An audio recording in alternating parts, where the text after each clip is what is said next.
শুভেচ্ছা বন্ধুরা, কেমন আছেন আপনারা? আজকে আপনাদের জন্য আমি নিয়ে এসেছি একেবারেই নিতান্তই রান্নাঘরে ফেলে দেওয়া জিনিস অথবা ঘরের কোণে পড়ে থাকা জিনিস, কিছু চটের কাপড়ের টুকরো, একটি দড়ি দিয়ে পাকানো যেটা বেনুনি, আর একটা প্লাস্টিকের পাত্র। এটা দিয়ে আজকে দেখেন আমরা কি চমৎকারভাবে একটি ফুলের টব বানিয়ে ফেলতে পারি। খুবই সহজ উপায়, আপনি ইচ্ছা করলে বানিয়ে ফেলতে পারবেন।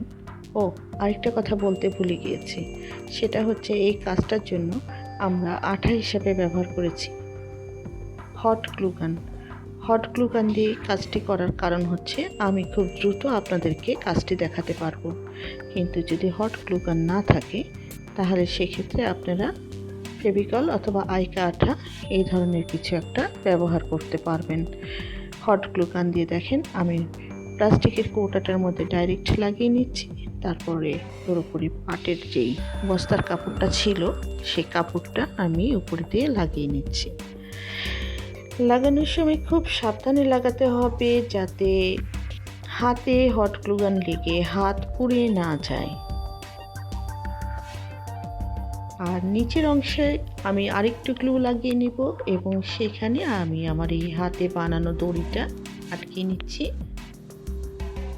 অবশ্য এই বেনুনি দড়িগুলো আপনারা চাইলে অনলাইনে বিভিন্ন পেজে পাইতে পারেন। দেখেন আমি কিন্তু সাবধানে দড়িটা লাগিয়ে নিচ্ছি। যা বলছিলাম, এই বেনুনিগুলো আপনি অনলাইনে বিভিন্ন পেজে কিনতেও পারবেন, তবে ঘরে বানিয়ে নেওয়াই শ্রেষ্ঠ। ঘরে বানালে নিজের ইচ্ছা মতো বানাতে পারবেন। আর পার্ট যদি না থাকে সেক্ষেত্রে বাসায় থাকা পুরাতন ওড়না অথবা শাড়ির টুকরো অথবা লেস দিয়ে আপনি বেনুনি বানিয়ে ফেলতে পারেন। আমার মনে হয় সেটা দেখতেও যথেষ্ট ভালো লাগবে, কারণ মাল্টি কালার হবে। তা আমি পাট দিয়ে করেছি। পাট আমার অনেক পছন্দের একটা জিনিস, আমাদের দেশীয় পণ্য, সহজলভ্য, আবার রং উঠে যাওয়ারও কোনো ভয় থাকে না। দেখেন আমি লাগিয়ে নিচ্ছি এবং আস্তে আস্তে এটাকে আমি ঘুরিয়ে ঘুরিয়ে লাগাবো। এই কাজে আমি কিন্তু প্রতিটা ক্ষেত্রে ভিতরে একটু একটু করে গ্লু দিয়ে নিয়েছি, যা সবটা আপনাদের দেখানো সম্ভব হচ্ছে না, তবে আপনারা একটু একটু করে গ্লু ভিতরে লাগিয়ে নেবেন। এবং কত সহজে এটা ঘুরিয়ে আমি লাগিয়ে নিচ্ছি এবং দেখতে অনেক সুন্দর লাগে। এক্সট্রা দড়িটা আমি কেটে ফেলবো, কেটে ফেলে দড়ির মাথাটা আমি আবার সুন্দর করে গ্লু দিয়ে আটকে নেব।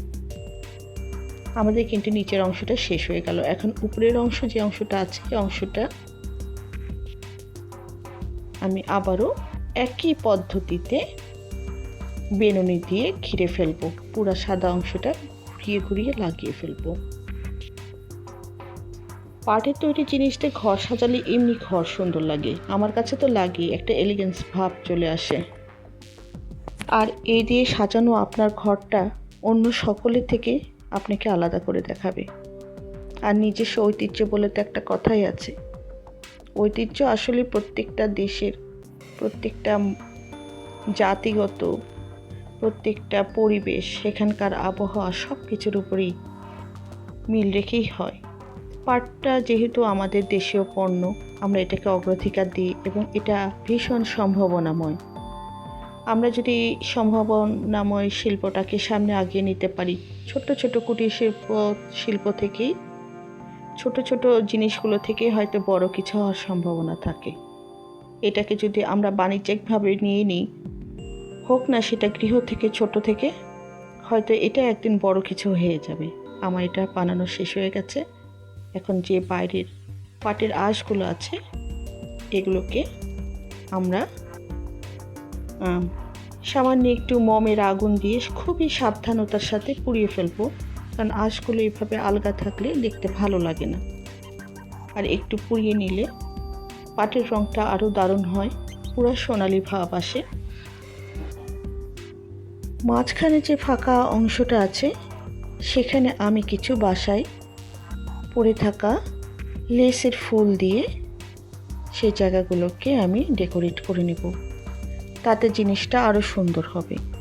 এরকম লেসের ফুল পুরাতন জামা অথবা বাসার কোণে পরে থাকতে পারে। অবশ্য আমি এক্সট্রা কিনে রাখি, আমার যদি কখনো কোনো লেস ভালো লাগে তাই আমি একটু বেশি করে সেটা কিনে রেখে দিই, পরবর্তীতে এরকম কাজে লাগে। দেখেন আমি লেসের ফুলগুলো লাগিয়ে নিচ্ছি। দারুণ লাগছে না? একটু একটু করে গ্লু গানের আঠা দিয়ে আমি ফুলগুলো লাগিয়ে নিচ্ছি। আর আমাদের তৈরি এই জিনিসটা কিন্তু ওয়াশেবল, এবং আপনি সাবধানে ধুয়েও ফেলতে পারবেন। আবার যদি মনে করেন ধুবো না, তাহলে একটু ব্রাশ দিয়ে ঝেড়ে নিলেও এটা কিন্তু খুব পরিষ্কার হয়ে থাকবে। কেমন লাগছে বলেন তো? সুন্দর না? আমার কাছে কিন্তু দারুণ লাগছে। আর বানানোর পদ্ধতিটাও খুবই সহজ। ধন্যবাদ সবাইকে, সাথেই থাকুন।